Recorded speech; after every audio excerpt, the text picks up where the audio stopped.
So, we know that acceleration can be represented with a velocity versus time graph. So these last two slides are just basically a recap of what we covered in depth yesterday. So just kind of, this is kind of a nice summary. So if you don't need like super great details, you could just look here. If you want more details, obviously go to your white packet. So this is slide 27, and so slope is still our rise over run. It's our vertical change over our horizontal change, and now it's going to be velocity and time instead of position and time. Okay, so our acceleration equation is velocity divided by time, and now our slope becomes velocity divided by time.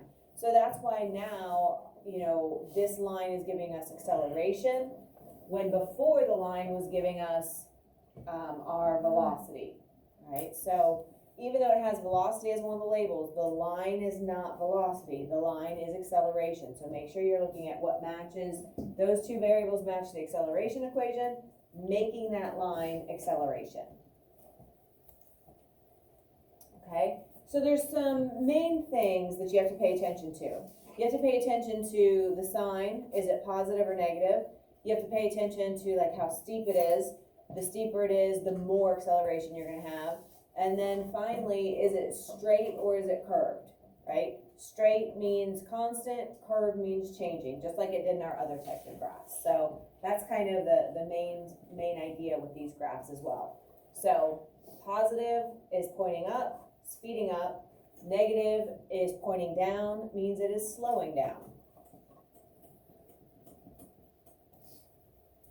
Right, so then you ask yourself, is the line straight or is it curved?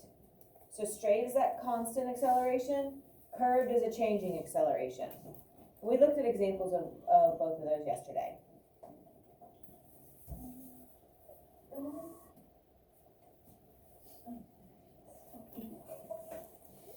Got a special delivery? No tip? You almost tubes a tip? Okay, so we have velocity here, and so again, that is what makes this a velocity versus time graph, not a position versus time graph. And so if we're looking over here, let's do a quick little recap. So we're looking for a line that is going to show zero acceleration. So yesterday, I'm not sure how great I did this with your class, it got better. If we're dealing with zero acceleration, we can still have velocity. Think of cruise control.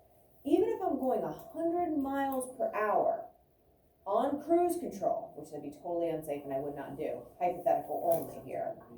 I'll try it. Yeah, I don't like to go that fast, that's scary.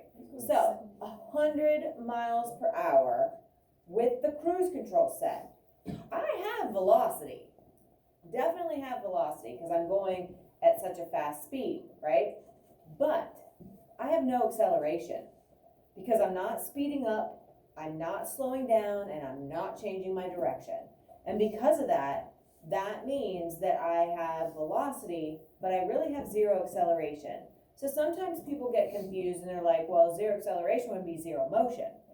No, not necessarily, right? So it could mean that if your velocity is zero, well then yeah, you also have zero acceleration. But you could have velocity of anything as long as it's steady. If it's cruise control, then your acceleration is going to be zero, okay? So as we look at these, which one of these lines is going to show zero acceleration, where you're basically on cruise control and you're nice and steady? What do you think, Will? Yeah. We said before in our position versus time graphs that this would be showing us like a flat line. And I feel bad because you guys got so trained to see that flat line that you think, oh, that means no motion. Well, it does on the position versus time graphs. But now that we're focusing on the velocity versus time graphs, if this was, let's say, a velocity of 10, so maybe we're like at 5, 10, 15, 20. If this actually had numbers, and this was a velocity of 10, 10, 10, 10, 10, 10, 10, you're on cruise control, you're stuck at 10. So you have a velocity of 10, but you have 0 acceleration. You're just staying the exact same rate. You're not speeding up, not slowing down. So just be careful when you're looking at these graphs now. This flat line is not meaning no motion. If this is a position versus time graph, then it's showing a position of 10 meters. I'm stuck at 10 meters. I'm not moving from that position, which is why it meant no motion. All right, so just think about what you already know, and then think about what this graph is trying to show you. So good.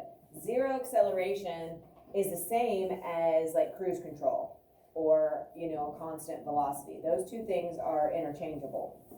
Okay, which one is going to show the largest positive acceleration? We have a couple options. What do you think, Charlie? B. All right, why?